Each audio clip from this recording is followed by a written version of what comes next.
Welcome back, Fanatics. My name is Feral Fanatic. Today we are continuing Ace Academy. I have no idea what episode we're on at this point because there's so many. I need to fix my headphones because it's bugging me. Done. Alright, they're fixed. Let's go ahead and start right back up where we left off. I think we just ended off with our camping trip. We went to sleep almost fully naked and cuddling with Yuna. A little bit iffy on the details there. Yeah, let's go ahead and jump right back into it. When I awake, Yuna is still cuddled up against me.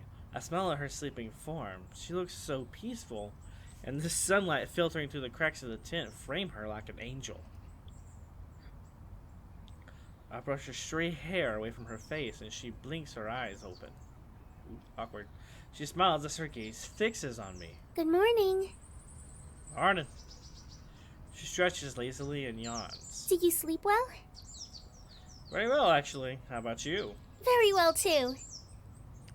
We stay where we are for a little while longer before Yuna reluctantly sighs. I think it's time for us to pack up.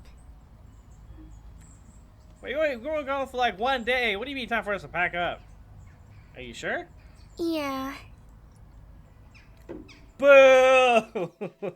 Just kidding. I sigh the nod. We crawl out of our sleeping bags and get to work cleaning up the camp. After heating up some of the food Yuna bought, we pack everything up into the car and drive back. I'll drop her off in front of her house and help carry her things to the door. Thanks so much for taking me on this trip. I had a great time. Me too. I'll see you Monday. Yup. Our lips meet for one last kiss. Is that foreshadowing? Yuna smiles and nods into her house. Nods. Ha! Heads into her house while I get back into my car and drive. I have a car now? I thought I had a bike. When did I get a car? What in the world? I have all kinds of stuff. It's late by the time I reach home. As soon as I do, I head straight for my room and collapse onto the bed. I couldn't ask for a better day yesterday, but there's something comforting about coming back to my own bed. That is true. You come home from like any kind of trip. Oh my god, that's in my ear holes. As my eyelids begin to droop, my phone rings and my ears are now bleeding, jolting me back awake. Had to turn that down. It's a call from Nikki. Of course I answer. Hello? Thank God you're home. What? She speaks quickly and seems almost out of breath. Can you pick me up from the bookstore? Her voice is garbled and I can barely make out what she's saying. What? She pauses and there's a lot of movement on the phone before she speaks up again. Please, can you get me? Oh no. Where are you? At the bookstore. The voice is clear, but she sounds scared. Be there in a minute. Like, nah, my little sister.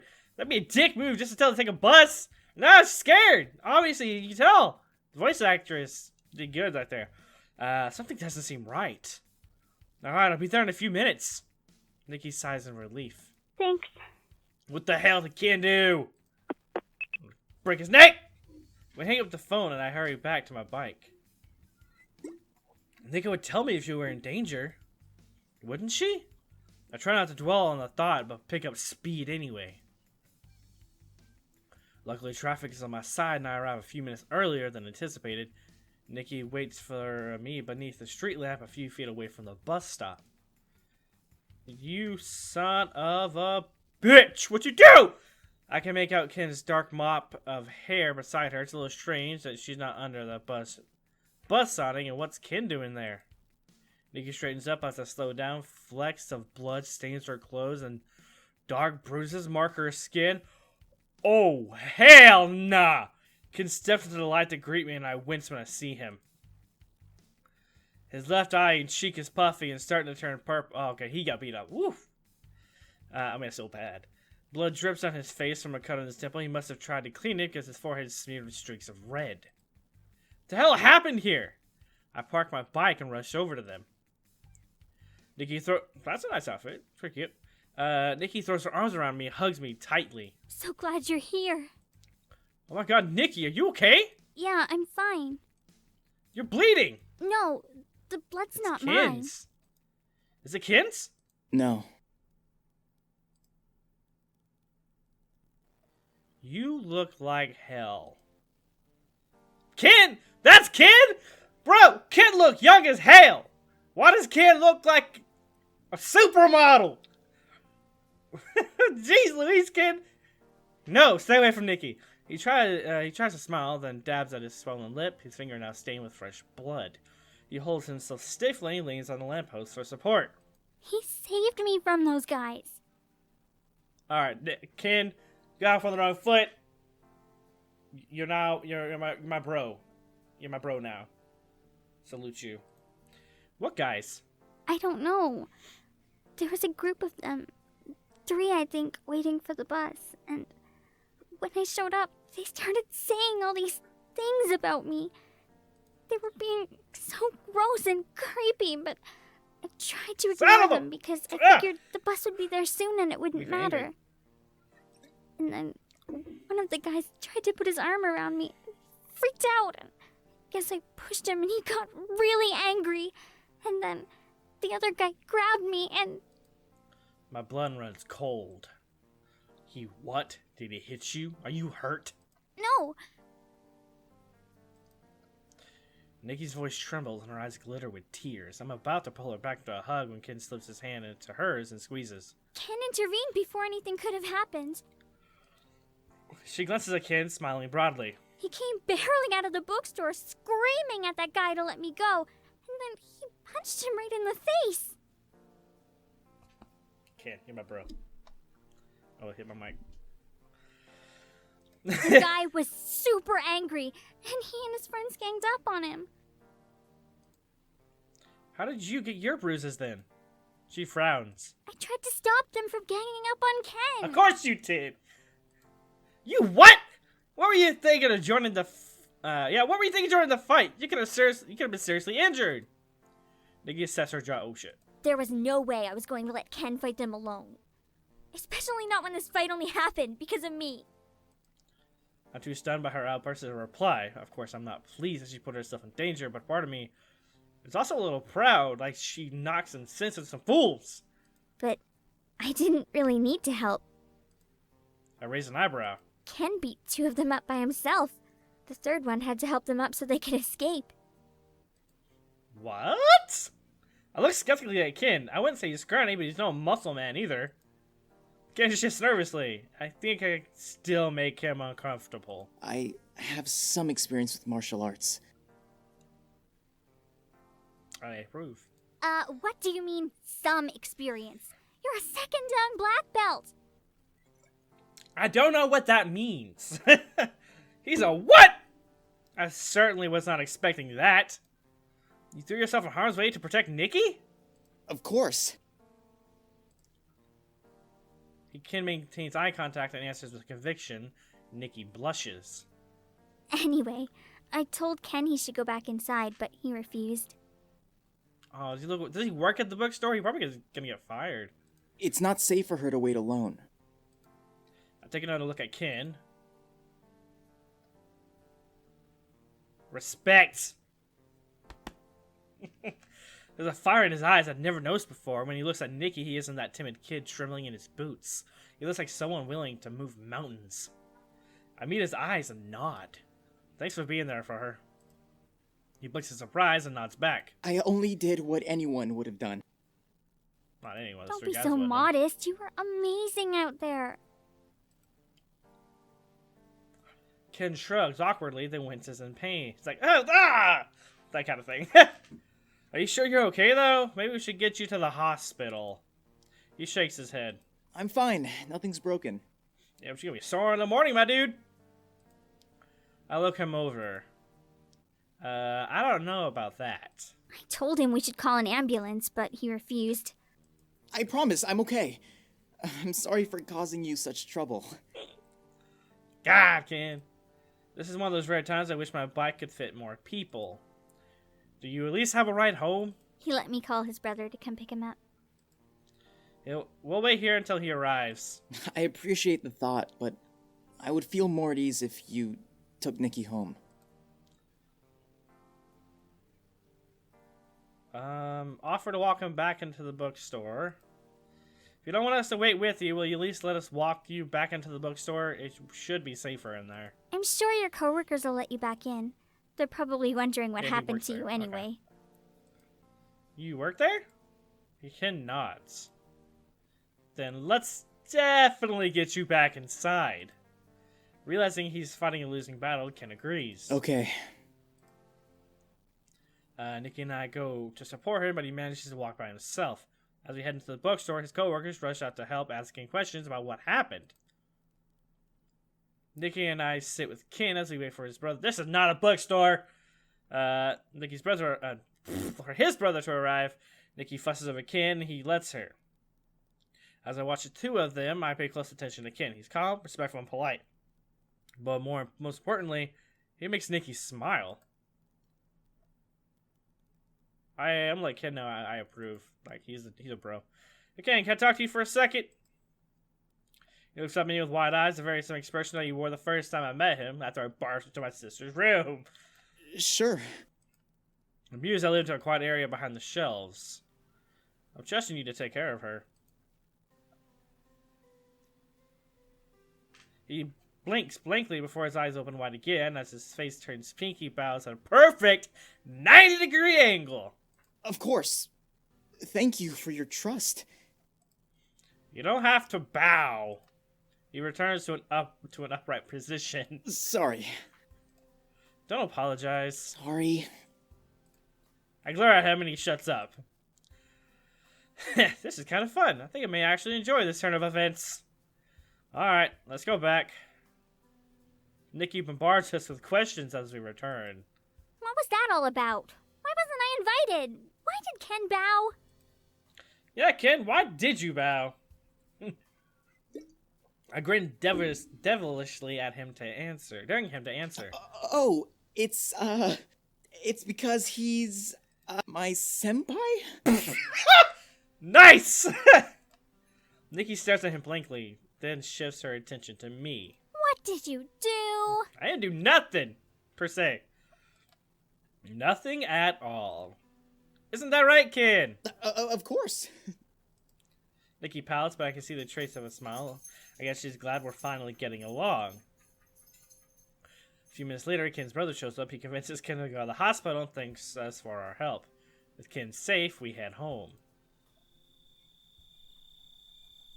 Nikki lets out a huge breath and we step into the living room. Her face is unusually serious. She hangs her head and stares at her feet. I'm so sorry. Why? If I hadn't gone to visit Ken, I wouldn't have lost track of time and stayed out so late. And then I wouldn't have gotten into this mess and made everyone worry. Nikki, what happened wasn't your fault. She glances up at me. But if I... No, none of this is your fault. What happened is the fault of those guys, and after I find out who they are, I'm going to finish what Ken started. Nikki smiles weakly and nods. I think I'll go take a shower. Sure. As soon as Nikki goes upstairs, Kaito pops his head out of the kitchen. Is Nikki gone? Uh-oh. That's not good. Yeah. He pauses and gives me another look. Did something happen? I debated telling Kaito about the incident, but I don't want him to needlessly worry. He looks like he has something else on his mind. That's fine. What's up? I heard back from the PI. Uh-oh. What did he say? Ezra Wilson. The drunk driver? Yeah. What do you really know about him? He and Dad used to work together at Midori Energy. They were on every project together, and he used to come to the house all the time while we were growing up. I thought he and Dad were friends. My voice trails off. His blood alcohol was far over the legal limit. It's not like the cops could ask him about it due to his coma, nor was there any evidence which indicated this is more than a cut and dry drunk driving accident. It's way too convenient that it's his dad's friend. There was no incentive to investigate further, so that was all that was listed in the report. Well, it turns out Ezra was stalking your father. Oh. A frown. Doesn't make any sense. They saw each other every day at work. Why? The PI read about a huge fire at Midori Energy the week before your parents' accident. He spoke to a few people and found out that the fire destroyed important documents which contained all the research for Midori's latest project. Core. Again. We already knew that. I rack my brain. I think I might remember hearing something about that fire. The documents which were destroyed was your father's and Ezra's research.